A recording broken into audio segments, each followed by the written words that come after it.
उत्तराखंड के चंपावत में भारतीय सेना के प्रतीक महाराज के दिवस मनाई गई। क्या होता है महाराज के दिवस और ये क्यों मनाते हैं, आइए हम आपको दिखाते हैं इस रिपोर्ट में।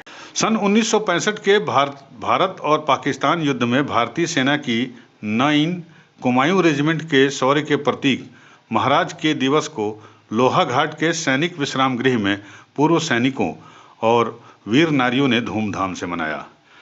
9 कुमायूं के पूर्व सूबेदार ललित सिंह अधिकारी की अध्यक्षता में हुए इस कार्यक्रम में 9 कुमायूं की वीर गाथा को याद करके इस युद्ध में शहीद हुए इस इलाके के सैनिकों को श्रद्धांजलि देते हुए वीर नारियों और युद्ध में शामिल हुए जवानों को सम्मानित किया गया जो अभी तक जीवित हैं। 1965 के भारत पाकिस्तान युद्ध के विजेता 9 कुमायूं के हवलदार भूप सिंह और हवलदार प्रेम सिंह ने बताया कि जब 1965 का युद्ध शुरू हुआ था तब 9 कुमायूं उत्तराखंड के धारचूला में तैनात थी।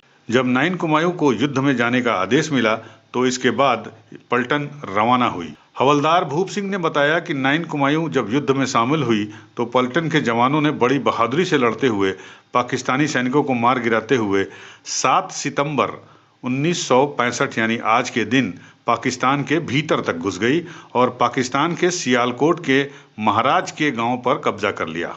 इसके अलावा रेलवे लाइन पर भी इस पलटन ने कब्जा कर लिया था। उन्होंने आगे बताया कि पलटन और आगे बढ़ती तब तक युद्ध विराम की घोषणा हो गई। इसके बाद 9 कुमायूं लगातार 3 महीने पाकिस्तान में ही डटी रही और अधिकारियों का आदेश मिलने के बाद पलटन वापस अपने तैनाती स्थल धारचूला आई। हवलदार भूप सिंह ने बताया कि इस युद्ध में 9 कुमायूं के 8 से 9 वीर सैनिक शहीद हुए थे। तभी से 9 कुमायूं अपने जवानों की इस बहादुरी और पाकिस्तान पर हुई ऐतिहासिक विजय को महाराज के दिवस के रूप में धूमधाम से मनाता आ रहा है, क्योंकि 9 के कुमायूं रेजिमेंट ने पाकिस्तान के महाराज के गांव पर कब्जा कर लिया था। हवलदार भूप सिंह और हवलदार प्रहलाद सिंह ने कहा कि हमें गर्व है कि हम इस युद्ध में शामिल हुए थे और तिरंगे की आन बान और शान की रक्षा की थी। उन्होंने कहा कि हमें अपनी पलटन 9 कुमायूं में भी काफी गर्व है। धारचूला से अगस्त में हमें लड़ाई के लिए वापस पश्चिमी बॉर्डर पर भेजा गया।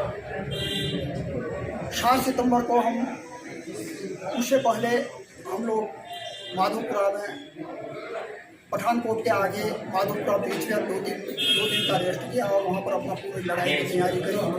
उसके बाद हमें 7 सितंबर के दिन लड़ाई के लिए मूव करने का आदेश मिला और 7 सितंबर के दिन में हमने मूव किया और रात को 12 बजे के आसपास हमने महाराज के में कब्जा किया। महाराज के में कब्जा करने के दौरान हमारे 3-4 सैनिक एक्सपायर हुए और कई सैनिक घायल हुए। रात में ही हमने फिर इसको कब्जा करने के बाद महाराज के गांव में ही अपना डिफेंस लिया और 2-3 दिन तक वहीं पर डिफेंस में आगे की रेकी करते रहे, सर्च करते रहे और वहीं पर डिफेंस में वर्कआउट किया। फिर उसके बाद हमने मूव किया लास्ट सियालकोट सेक्टर में। हमने जबकि सियालकोट और रेलवे लाइन जो थी वो केवल हमसे 500 मीटर के फासले पर थी।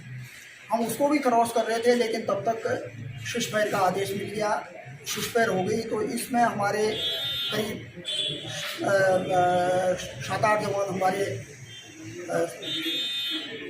शहीद हुए और 18-19 जवान हमारे कैजुअल्टी हुए।